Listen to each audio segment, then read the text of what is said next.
It's called the Child Care Cliff. That, at least, is how the Desert News is referring to it this morning in their article that's getting just a ton of traction. We're speaking to the reporter in just a few minutes, Dave Lois Collins, who wrote that story, and also explore, we don't want families in Utah or anywhere going over the cliff when it comes to child care and being able to afford it or find it. So we're also going to deliver some solutions, potentially. Yeah, and I want to know, what changed? We had childcare things before COVID, so why is all of a sudden there a big cliff that we're about to fall off of when it comes to childcare? We've had this problem for decades. This is not a recent thing. It's 9:07. It's time for the launch. Sequence engaged. And here are the three things Debbie wants you to know. Countdown. 3. Well, I just heard on Utah's Morning News that Target was announcing that it was going to close 9 of its stores in 4 states next month. I don't think Utah's one of those states. We're still checking on that. But they're saying that organized retail theft is threatening the safety of their employees and their customers. I think this is when people rush into the stores and steal a bunch of stuff. It's not just a problem at Target. It is a problem just about everywhere. Did you see what happened last night in Philadelphia? They said it's a bunch of teenagers just ransacking tons of looting all kinds of merchandise. Listen to this. Free iPhones, they're saying. They're not free iPhones. They're stolen iPhones. And it's going to end brick and mortar stores. It has become so easy to steal. The shops don't care about it. They just let it happen. They're not cracking down on it. Police, therefore, cannot arrest anybody, and prosecutors can't charge anybody, or they can't convict anybody. So the easiest thing to do is exactly what Target is doing. Just get out of the business altogether. Shut down the stores. Countdown. 2. There was a meeting last night in the Jordan School District, and the adults, there's a few of them who spoke out against a transgender girl using the girl's bathroom at the elementary school where she attends in the Jordan District. Now, the child also spoke at the board meeting. That was a surprising moment for me. Here's just a small part of what she said. I just want the space and acceptance to be me. It was very hard to listen to little ones talk. Quite honestly, my heart absolutely goes out to this child. And anytime we can make kids more comfortable, I support that. Part of the problem is the way we've designed bathrooms, it is medieval. Like these community group, no privacy situations that we've just dealt with forever, for decades. Maybe this is solved by redesigning bathrooms in general. And instead of having these big communal areas where everyone gathers, how about a little privacy? Launch. Countdown. 1. Well, apparently we're about to go over this child care cliff. I no longer have to deal with this issue, but I know when I did many years ago, it was already tough then. So expensive.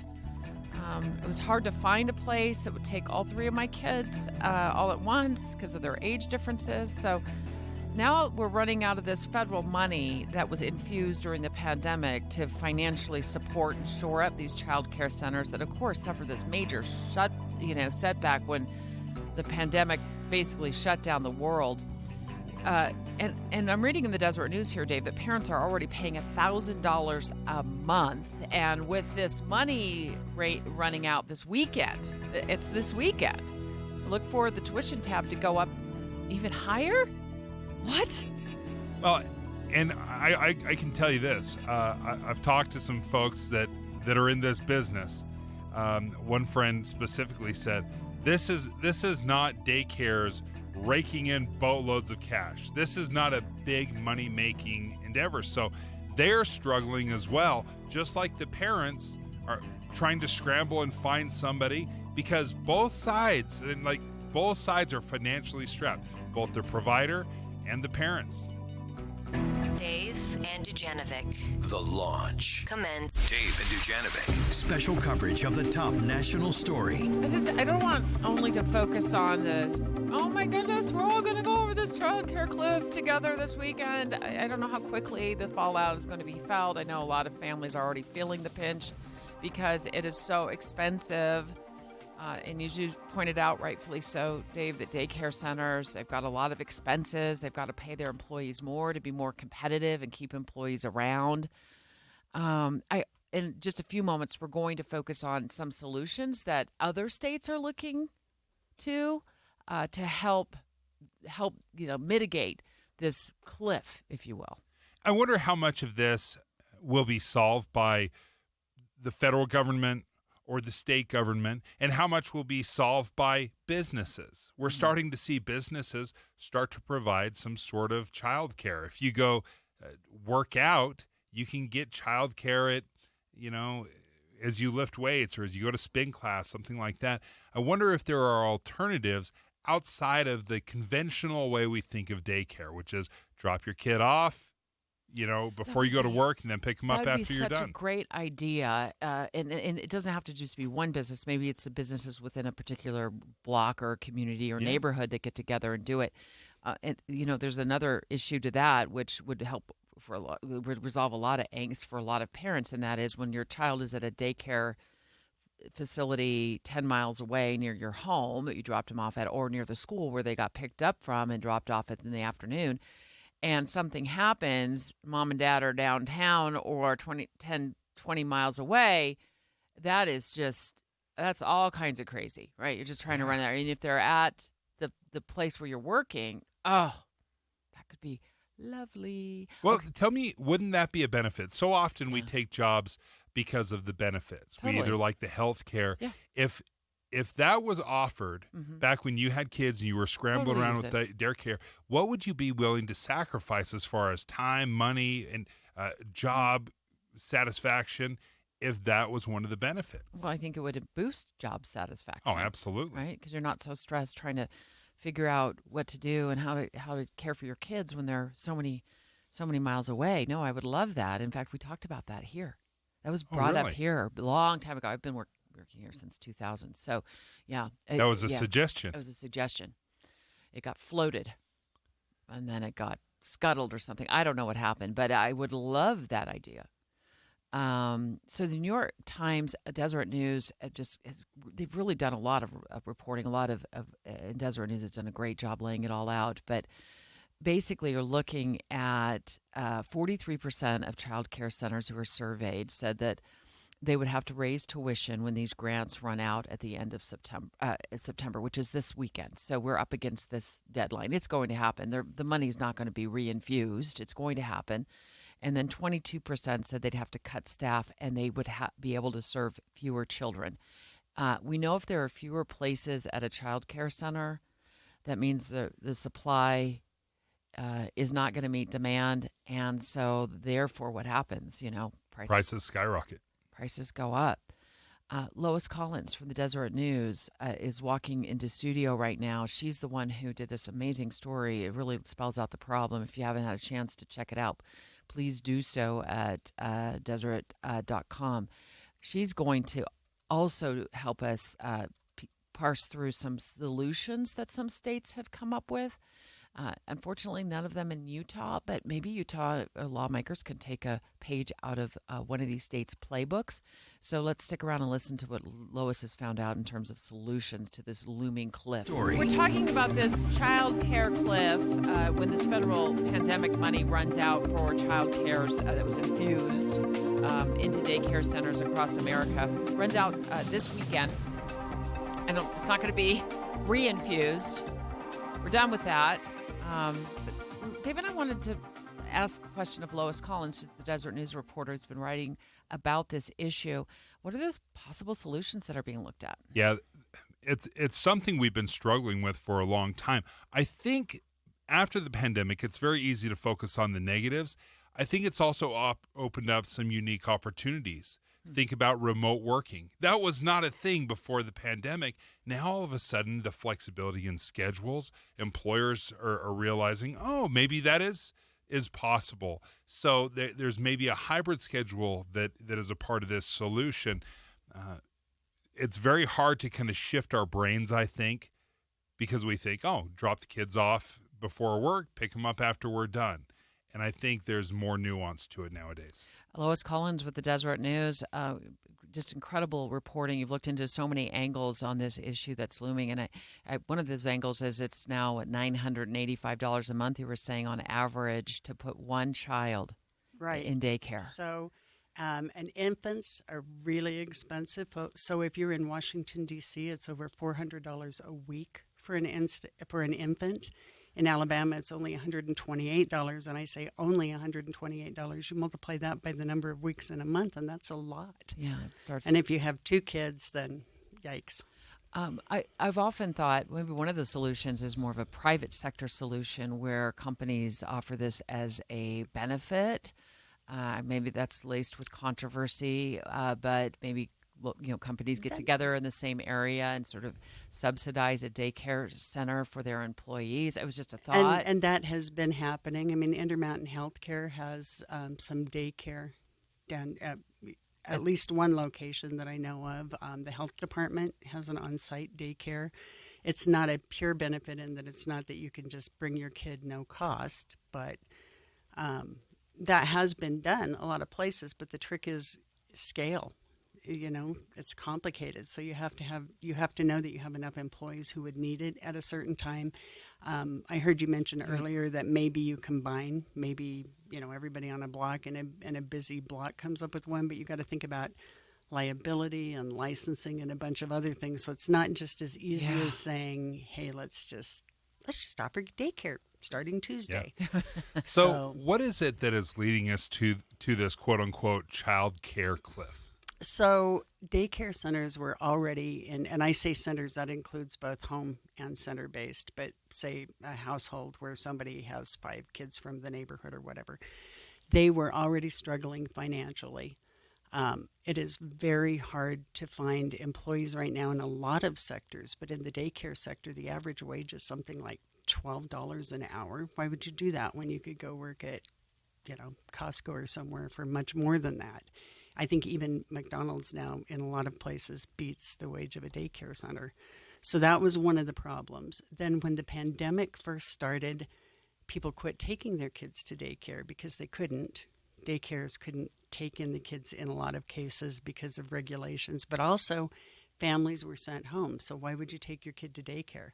So they struggled with that. Then when kids came home from school, just a whole bunch of things all happened at once. But even before the pandemic ever started, they said that nationally we were 3.6 million slots short of what was needed for daycare. So we were already heading toward a cliff. Yeah, and now they're predicting that if something isn't done, we're going to lose 3 million more slots. So we would be, 6 million, 7 million short of slots. At the same time that people are, we're encouraging people to work. We're talking about if you want to receive, especially in the low income people who have safety net programs, we want a work requirement for them. They shouldn't just get a free ride, but they have to have daycare in that case too. If you don't have kids, you don't qualify. If you do have kids, then you have to have a place to put your kids if you have young kids. And all of that is bumping up against our whole national fertility crisis. So it's just a really complicated kind of a mess right now. Lois Collins with the Deseret News has done an in-depth report on the daycare cliff, the child care cliff that is looming with the pandemic money running out this weekend, concerns about lack of space, maybe daycare centers needing to shut down. There was a survey that you looked at that's 43% of child care center directors said they would have to raise tuition, which is already on average $985 a month for one child.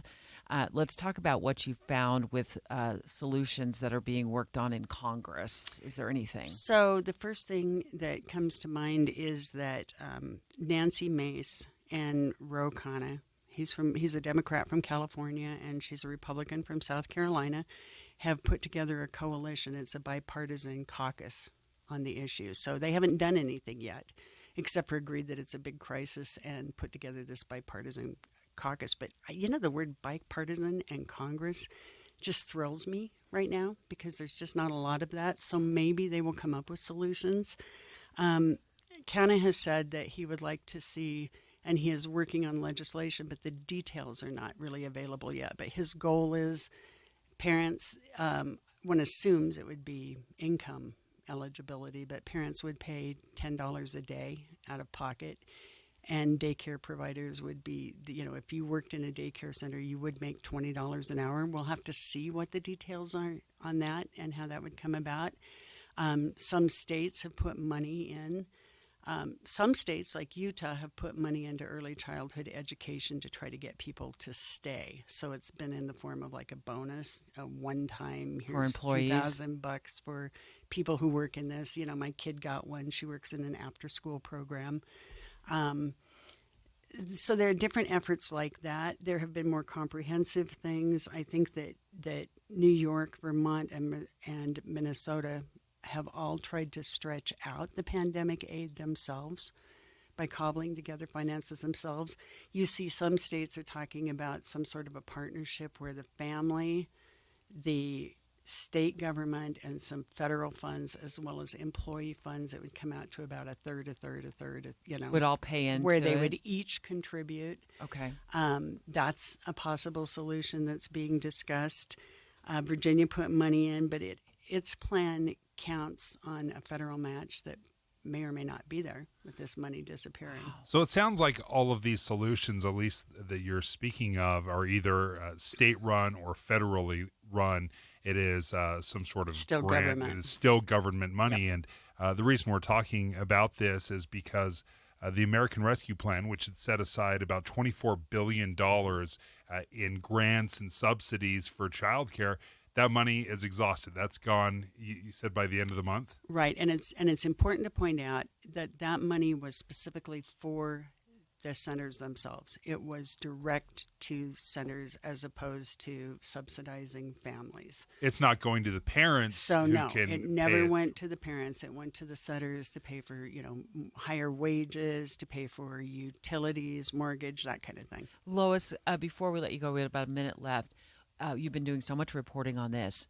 What do you see in your crystal ball down the road for families if we stay where we're at right now? I think if we stay where we are right now, people who are in rural areas, people who are low income, are going to have a very hard time, and they may be forced out of the workplace.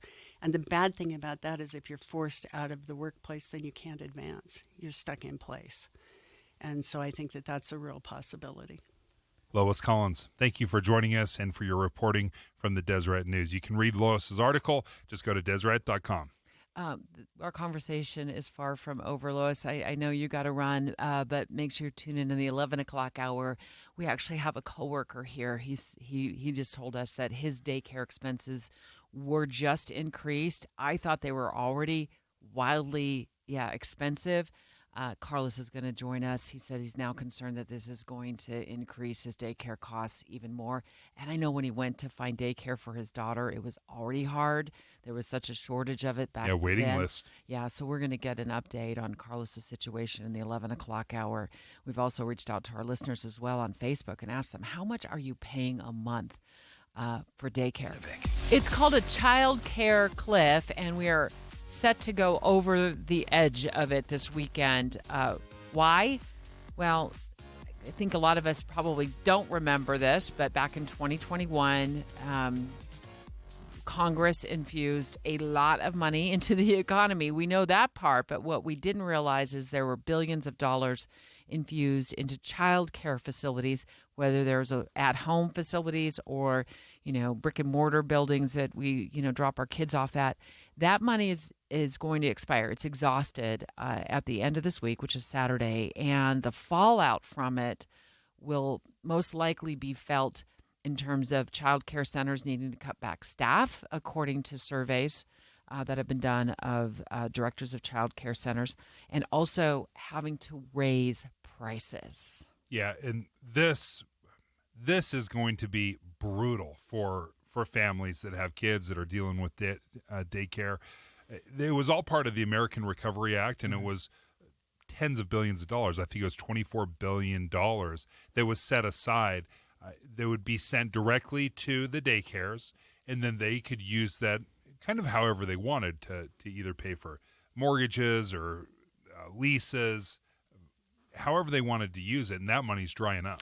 So the New York Times, and I read this article in the Deseret News, and they cited a New York Times article saying that one of the daycare providers here in Utah said she used a pandemic grant money to raise her staff's hourly wages to $15 an hour.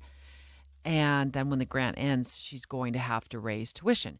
It would be really difficult to go into work on Monday morning and call a staff meeting and say, we are going to take your wages back down to $12 or $10 an hour where they were pre-pandemic, because we know that daycares, they really took the brunt of a lot of this. They had to shut down, and then families went home, and they didn't go back to work, and so they weren't taking kids to daycare. So that money was a way to, give workers who returned or stayed with the daycare a higher wage and compete with fast food restaurants. So this is going to be tricky if they do start raising rates even more. I'm looking at, I posted this on Facebook earlier today, Dave, and people are paying $1,200 a month, $1,100 a month just for one child. Carlos Artiles Fortun is joining us right now. He was a producer here at KSL. And Carlos, we've talked to you in the past about your daycare situation because you have a 3-year-old. You've been doing this for probably a year and a half. What's the going rate? Right now, we actually got a notice last week that it was raised to $250 a week. So I used to pay $225 weekly, and now it's going up. Another $25. Another $25. So $100 a month. $100 more a month and what did you start her at? Was it $225 or was it even cheaper than that? It was $225, and it's usually more expensive the younger they are. So when she moved to an upper class, we were, that's great. It's going to be $200. Fantastic. That lasted 2 weeks because we were informed that it was going to be $225, and then 10 months later, now they're raising it to $250. What can you afford, or is there a breaking point, or is this just one of those situations where you both work and you have to pay whatever the going price is? It's that situation. Both my wife and I work here in Salt Lake City, so we just have to do it up front, and I don't think we can afford right now to not have a school option. So this might be a little personal, but I wonder how this is impacting families' decisions nowadays to have more than one or two children. If you're looking at $1,100 a month, or in your case, $1,000 a month right now for just one child, is this a consideration? Oh, we've talked about it. We want to have a second kid, and it is something that has definitely raised our concerns because, we obviously want to have a year with the baby and then move to daycare. And we have done the math. I'm like, well, if we wait until our first one is 5, we can kind of have... Because she'll be in school. She'll be in school. It will be less money, because I don't think we could afford to have 2 kids in daycare. That's something that we definitely couldn't do. So what does the schedule look like? How many days a week does she go, and for how many hours? She goes every day, Monday through Friday. Okay.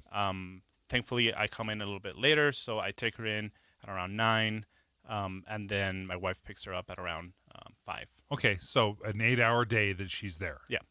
Okay, so I'm looking at it and I think, listen, I feel the pain. I've been there with you, but $1,000 for full-time daycare, that breaks down to about $6.25 an hour. If you're talking about what you're paying to have your child there, and I think, well, what are the people getting paid? What were their hourly wage, Deb? And you said a lot had moved up to about $15 an hour.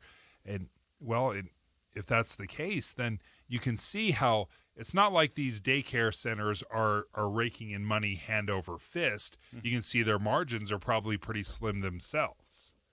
Yeah. I know that doesn't help you at all, Carlos, because all you see is, wow, this is such a strain on our family. Yeah, and I love the school. She loves her teachers, but it's definitely, it's hard. It's very hard.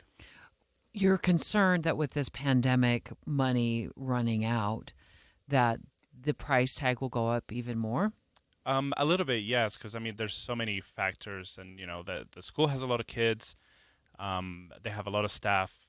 They're all great, and even maybe the quality going down, maybe not even the price, but if they have to cut staff or anything, that's just kind of what I'm worried about. And you, I remember your journey trying to find daycare for your little one. That was already tough. You were very stressed out in the newsroom about it, if I am remembering the scenario, right? Yeah, we had barely moved, and we wanted something near our house, and that's complicated. And I think we were 3 to 4 months in the wait list when we found the daycare, but before, we just didn't even know we could find anything that had anything less than 6 months of a wait list. I think we have looked into some solutions. So obviously what is going on right now is you've got a federal grant program, so federal money that is helping subsidize. But we've also discussed some of the private sector solutions, like perhaps an employer could offer some sort of on-site daycare or child care. Sometimes these are offered at elementary schools, at hospitals. They sometimes offer these things. Would that play a role in you choosing where you work? If they offered child care as a benefit, so to speak, would you be willing to sacrifice money or some other benefits to have child care at work? I think so, because you're not sacrificing money. I think you're probably saving money if it's right there. It's peace of mind. You're next to them. That would be a huge benefit. Yeah, that would definitely. I would think about where I work. If there was something that was offering me that would be amazing. So Carlos is one of our producers here at KSL News Radio and is talking to us because he's got buy-in, like a lot of other Utah families, with this concern about this cliff that the child care money is going to go over after the weekend. It's going to be exhausted, and there's potential that we're going to have child care centers will have to cut staff, potentially raise tuition to make up for the money that they will no longer be receiving. You're from Spain. Yes. How do they do it in Spain? In Spain, school starts when they're 3, so it's very easy. You don't have to worry about work and life schedules. A lot easier because once they turn 3, we have public schools. And they just go to school like regular kids. Full time? Full time At 3? Yep. Man, I have a heart attack about sending kindergartners full time at 5, and they send them at 3. That's but I can see where that would be an absolute home run as far as childcare. Yeah. Carlos, thank you for joining us. All right, we're going to go in search of solutions right now after hearing that we're about to tip over the edge of this child care cliff. We've got the pandemic federal funding. It's exhausted as of this weekend. And this is the specific funding that was set aside for daycares. And owners of daycare say they used a lot of that money to shore up worker wages, to improve worker wages, to be more competitive, to keep people employed and around so there wasn't constant turnover. And that this, the fact that federal funding is running out could spell a tuition increases ahead for a lot of Utah families. I absolutely think that's what's going to happen. You've got to increase tuition. That will happen. Anytime the government is subsidizing something and then they take that money away, you've already learned how to live within that environment. You're used to having that money with you. So you can't just roll it back. It's going to be impossible. So the only way to do that, parents, get prepared. Childcare is going up. I'm sure of it. Lois Collins, really hats off to her. She's a reporter with the Deseret News. She was in studio with us yesterday, going in depth and sharing her research that she's done about this issue. And she told us that the average cost right now for one child in Utah is a little under $1,000 a month. And that centers need to stay competitive and keep their wages. Maybe many of them went to maybe $13 or $15 an hour. Or if not, they'll risk losing employees, and that'll spell disaster for childcare options. Daycare centers were already and I say centers, that includes both home and center-based, but say a household where somebody has 5 kids from the neighborhood or whatever, they were already struggling financially. It is very hard to find employees right now in a lot of sectors, but in the daycare sector, the average wage is something like $12 an hour. Why would you do that when you could go work at, Costco or somewhere for much more than that? I think even McDonald's now in a lot of places beats the wage of a daycare center. Rebecca Banner joins us right now from the Office of Child Care. She's the director there. Rebecca, thank you. Can you give us an idea? I didn't realize this. I didn't realize that there was federal money going directly to daycares. How much of that funding was Utah getting? Yeah, thanks for having me. Utah received approximately $573 million in this one-time funding to support the child care system during the pandemic and the recovery period. That's a lot of money. I didn't realize it was that high, Dave. You were going to say something as well. I think we're both shocked. Exactly what you were going to say, Deb. And I had, $500 million came our way. During how many years? How long were they getting that money? We received the money starting in 2020, and most of the funding expires, like you've mentioned, at the end of this month. But it was made up of several different grants. One grant does continue to September 30th of 2024. Okay, and how much is in that grant, Rebecca? Do you happen to know? I do. That grant is about $160 million. Okay, so will that grant help subsidize daycare centers until 2024? Yeah, we have chosen to use that grant to continue to subsidize the child care centers using the grants at a reduced rate. So we're unique in Utah that we're using that additional funding to walk down some of these grants that the child care providers have been receiving. What was the most common way that money was being used? They could use it really for a variety of their operating expenses. So it could be minor building improvements, playground equipment, materials.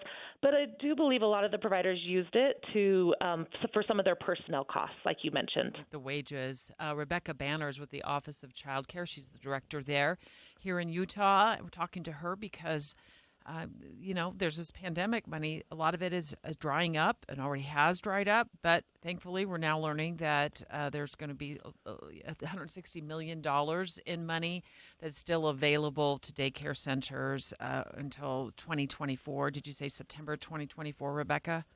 Yes. Okay, so what are the options for families, since this is a reduced amount, who may find that their daycare centers are passing on to, higher costs in the form of higher tuition, and they find that they just can no longer afford $1,000 a month that now bumps to maybe $1,200 a month?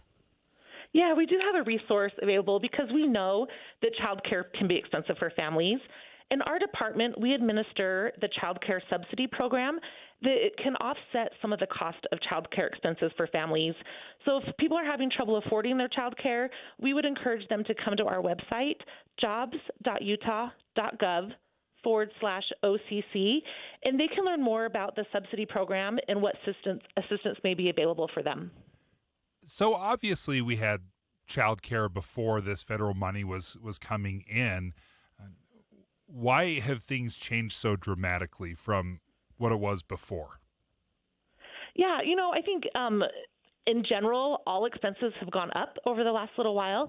But with childcare, their workforce, you mentioned, they have to compete with other industries in attracting people to come work and to maintain employment with them. And so the childcare industry has had to increase some of the wages that they have provided for their staff in order to remain competitive, which increases their overall operating costs. Rebecca, are you concerned that we're going to see some closures of childcare centers across Utah in the near future?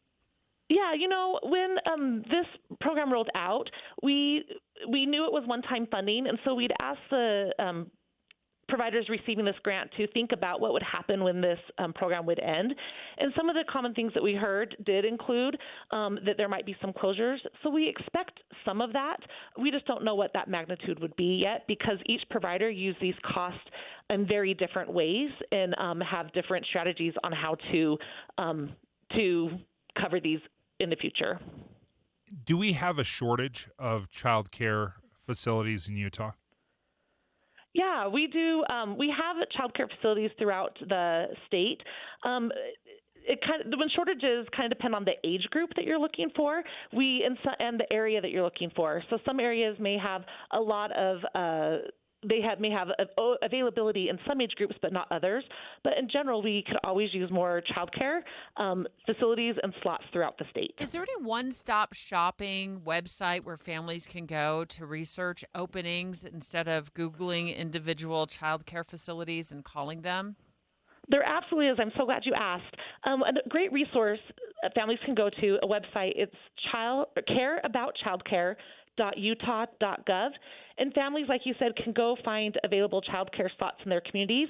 And then they can also filter based on some of their needs, based on the type of care, where the location is, and cost, a variety of needs that would help suit their individual family's desires.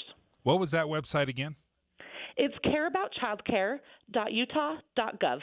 Rebecca Banner, thank you for joining us from the Office of Child Care. And she delivered us some excellent resources for families to do research, whether you need some subsidies, if tuition costs are just getting out of hand for you and your family, or you need to research where there are openings for different child care slots.com.